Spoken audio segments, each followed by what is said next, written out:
Skyen, with all due respect, friendship between two men exists. Not every pair of male characters who have any amount of connection with each other are gay in a gay relationship. You really have a pattern of pointing at every friendship between two male characters and going gay men in a gay relationship. Please allow male characters to have friendships. And my response down here is, they are gay, homosexual, gay, and they kiss sweetly under the sycamore trees every night until the sun comes up.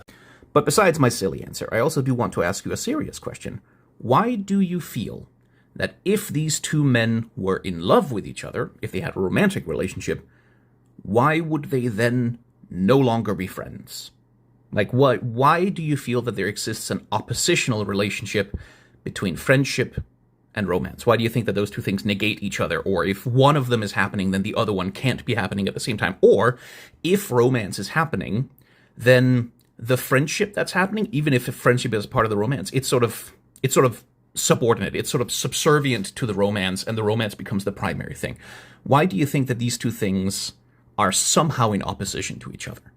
The next question to ask yourself is, do you feel that way about all romance? Like, do you feel that all romance destroys all friendship, right? Like if there's romance, then there can't be friendship. And friendship and romance are sort of like opposite categories to one another. Because in my experience, friendship and romance are mutually interdependent. Right? You can't really have a romance without a friendship. So if these two men were in gay, homosexual love with each other, why do you feel like, well, then I am not seeing a story about a friendship? Why do you feel like you're not seeing a story about a friendship when you see a story about a romance? Why are those things not part of each other for you?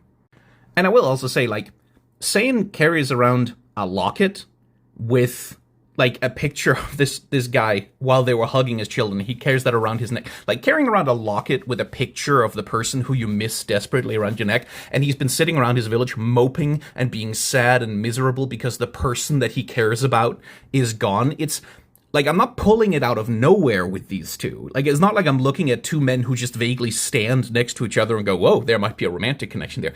I'm pointing at two dudes who clearly have like a deep, intense, emotional bond with one another. And you can read that bond as exclusively friendship, if you want to, like exclusively platonic. You could read either of them as ace and aromantic, if it so pleases you.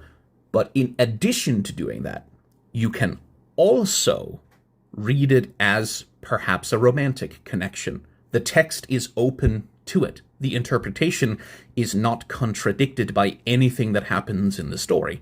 In fact, I think it's more interesting if you leave yourself open to the possibility, not with the expectation that the text will confirm it as canon, just as an interesting way to interpret and experience a story. I don't think you close anything out or degrade anything in the story by leaving that interpretation open for consideration.